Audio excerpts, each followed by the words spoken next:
the law of the playground, the terrifying system of unwritten traditions, games, taunts and insults that rule the happiest days of every schoolchild in Britain. Joeys, gaylords, fannies, knobs, you get the idea. Boyle. Here. Darby. Here, sir. Kay. Here, sir. Godleman. Sir. McGuinness. Yes, sir. Mitchell. Sir. Casey. Here, sir. Reeves. Here. Rouse. Sir. Stevenson. Sir. Lee. Yes, sir. Zane. Here. Have you ever touched a BMW? Yeah? What? You've touched a black man's willy? Ugh, gay! When you're in the first year, your blazer's enormous, isn't it? First year, second year, third year, you're beginning to see a hand. The beginnings of a hand. Fourth year, and by the time you're in the fifth year, your blazer, you're not trying to look like you're in the Breakfast Club. That's actually where the sleeves end up.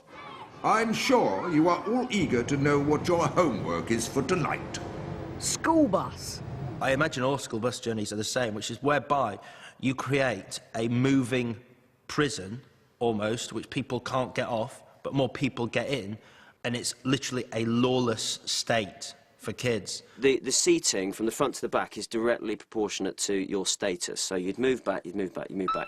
By the time you got to sixth form, you were where I am now. This is the throne. Or is it? Because there's one step up from this, and that's this position. I don't think you can catch this, but it's up here. You normally have a bit more headroom, but it was here. And if you were here, at the age of 16, 17, this is the closest you get to God. The coolest bus went to the council estate. You know, you'd have to be rocked to be on the back of that. And I think there was one occasion, it was mentioned in assembly that somebody had thrown a golf ball out of the window and it had hit a pensioner. The best things were when you'd hold someone on the bus past their stop. So they'd be going home, it'd be the journey home, and their stop would come up and you just grab them and they just hold them.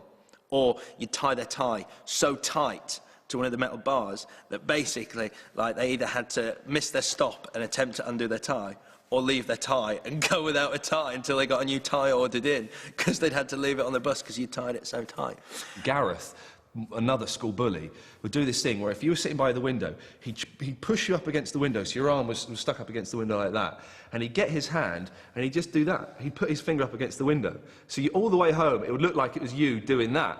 And you'd be going, all right, yeah, right, sorry. And there was this one kid upstairs who once stuck, it was the longest, funniest joke I think I ever remember, at least from the bus journey, where he stuck his head out of the window at one point, and one of the kids at the back upstairs, hardest kids on the bus, just shut the window on his head and held it there for 45 minutes. Friendly bus drivers for school children simply didn't exist. If you opened them up, their heart would be black, and it might smoke as well. They were just despicable individuals. Hated children. They were children haters. Not only did these bus drivers, they're always exhausted and driving quite carelessly, but smoking, looking for their cigarettes while driving along a dual carriageway. And our bus driver was into his music and very nearly killed all of us while looking for his Status Quo cassette. Morris, see me at the end of class. Targets. Kids got bullied for many different reasons. For being poor, for being ginger, obviously, for being fat, for being gay, for having divorced parents, for having a dead parent. Smelling, being a Jehovah's Witness, having your mum walk you to the school gates. Any kid that required any devices or medical aids in their school day were always going to suffer. Any kid that had a built-up heel on their shoe. There were the people who used briefcases rather than school bags. I was the only kid out of 2,000 pupils to carry a briefcase. I'd love to say my mum told me to carry it, but she didn't. She said, don't carry a briefcase, you'll look like a twat. But I was like, no, I want to be academic, I'll carry a briefcase. There was one kid I remember, I can't remember his name, but he had it all going on. He had he had all the basics. He had the glasses, he was small, he was good at maths, he enjoyed computers, he liked Dungeons and Dragons, and he absolutely stunk, and he had a homemade jumper that his mum had made, a knitted jumper. It was all going on in one. He was so easy to bully, he was like an Uber victim, that he almost went the full scale and became the god. Because you've got that much badness going on, it almost negates itself and becomes a positive. There was too much going on. The bullies got confused because they didn't know why they were beating him up. They'd be like beating him up, going, "You smelly little computer." Oh, God, let's leave him. I can pick on him. It's your time you're wasting, not mine. Dyslexia. I don't think dyslexia was considered as something that was real, or like, you know, you don't laugh at dyslexics as much as, you know, it is now. You're not supposed to, you know. I remember pencil cases that were actually sold with fake graffiti on, and half that graffiti was anti-dyslexic humour. Dyslexics rule KO, and the dyslexics of the world untie. And you could buy this. Of course no one could read as kids. This idea that kids can't read, they've got dyslexia. No one can read, that's why we're at school. We're learning how to read. Dyslexia hadn't really been officially invented, like paedophiles hadn't been officially invented. It wasn't part of the vocabulary. Like, suddenly when dyslexia sort of became this thing, and everyone, it was sort of validated and, you know, proved, 50% of the population turn around and go, "Oh, I've got that, I've got that." If you get an essay back and it would say, "See me," you knew you were in trouble, and then the teacher would give you like a barrage of advice. Your spelling's not very good, your grammar's terrible, and you could just say, "Well, I might be slightly dyslexic." It was always slightly. There was this experiment going on with special lenses in your glasses. So there was this poor kid that spent one day, and it was only one day, at the front, wearing glasses that had one green filter and one red filter on them. This kid that it was like early Elton John, sitting in our class doing reading with special glasses, multicoloured lenses. And the abuse that kid got was just much worse than any dyslexia. Are you eating, Wheeler? Home economics. It sounds very technical, that. Economics of the home, which consisted of making fairy cakes for a full term. We made a lot of scones. I made a lot of scones. I'm quite good at scones. Cheese scones, plain scones, raisin scones. One week, bit left field, we made a stir fry. Just made a little stir fry and chucked some raisins into it, and then it went back to scones. Melt the chocolate, put the Rice Krispies in, be a bit adventurous, put cornflakes in instead, put a spoonful in a paper cup, leave to set, walk away. Well, basically, home economics was cheese straws, pizza, bread, fairy cakes. Basically, what kind of diet? I mean, do they think that's enough? One time they made us make this thing that was called a curried apple, which we were hoping would involve curry, and that we could fucking throw the apple away. But it was, in fact, an apple filled with sort of sugar and spice. My mate threw it out of a second-floor window, hit a first year on the jaw and knocked him unconscious. Settle down, settle down. Bullies. Our school, they had an attitude towards bullying that was pretty much like the army's attitude, I would say, which was they recognised that it went on and they were wholeheartedly behind it. I was thrown in the prickly bush.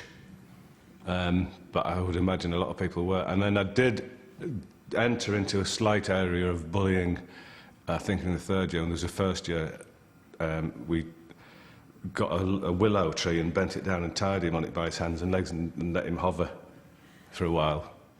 Me and my mate would have a game where you'd walk along and you'd try and clip little kids with your bag, and he seemed to have a particularly deft action, like he would barely move it, but he'd really kind of knock them over.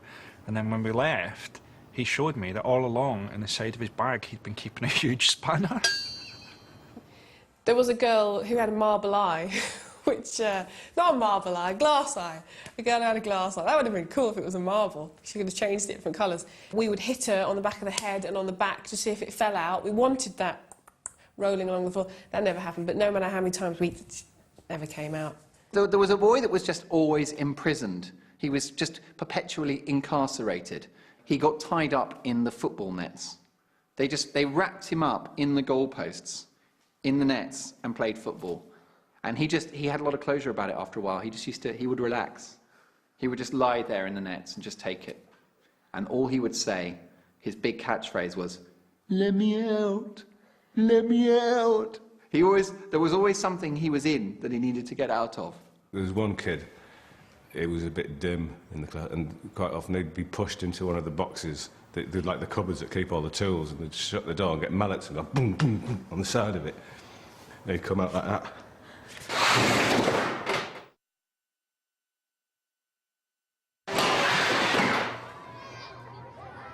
Would you feel a dick if you walked into a gay bar? No. So you'd feel right at home? Bender. Swimming. Swimming at school was just another opportunity to feel inadequate. Breaststroke, backstroke, butterfly and crawl, dog paddle, belly flop, you can do them all. Learn to swim. There was nothing quite as demeaning as holding onto the side, learning how to do the kicks for breaststroke in the paddling end of the pool. Not the whole breaststroke. Oh, no, you don't need your arms right now. We don't trust you to let go of the side. Just do the kicks. I always remember just seeing big men with talcum powder, putting talc over their like wet balls, and you'd be like, "What are you doing?" It was so weird. Just, you know, they're really getting a towel down there with their balls out, like old men. You think, when I'm 60, I'm not going to... Why are they doing that? I'm not going to do that when I'm 60. And why are you doing that in front of these kind of quite innocent young children? Right? You get your balls out and rubbing them with the talc. The girls didn't go swimming because they had a period every Tuesday at 2:40. And getting bricks off the bottom, that was what kind of idiot would rescue a brick? Unless it was a really, really down his luck builder. He'd run out of materials. I need one more brick for the Sistine Chapel. Fuck it, I'm getting that one. I'm putting pyjamas on first, I'm not an idiot. Yeah, well, I was pretty good at swimming, so I used to enjoy it. And I could swim like nearly a length and halfway back underwater. So that was my skill. That's what I used to impress girls with. So I'd say, "Here, watch this," and I'd dive in and go all the way down to the other end and then back, but they'd be gone by the time I resurfaced. Somebody said, what's going to happen is when the final whistle blows for the end of the whole thing, we're all going to scream and throw ourselves in the pool. Pass it on. We're really going to do this. Pass it on. And so it got passed on around the whole school every weekend. No, this is really going to happen. As soon as the final whistle goes, scream, throw ourselves in the pool. Then, when the final whistle blew, one girl screamed and threw herself in the pool while everyone else stayed completely still. Fighting. It was entertainment. It was like real life, better than a movie, better than like TV. It was a fight, and people would gather round, and like the chant would start: fight, fight, fight, fight. When you just ask one kid for a fight, you just assume him and his mate was going to be there. Got to the back of the gym, 200-300 people there. You didn't need Don King in my school, man. These fights just promoted themselves. So you'd run down and like see what was going on, and the fight would be two lads, both in headlocks, for 20 minutes. Let go. You let go. Let go. I'll let go and you let go. Let go, let go. That were a fight.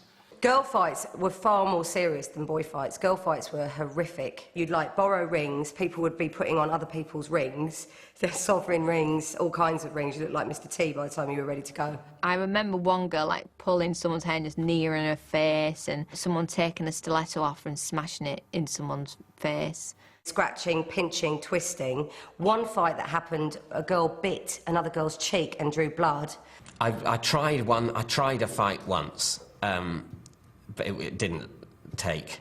I think I just tried to sort of push him, or sort of grabbed his arms and, you know, I don't know, I think I had a vague idea of kind of folding him up and sticking him in a corner and not letting him out until he did what I said. It didn't get anywhere near that point.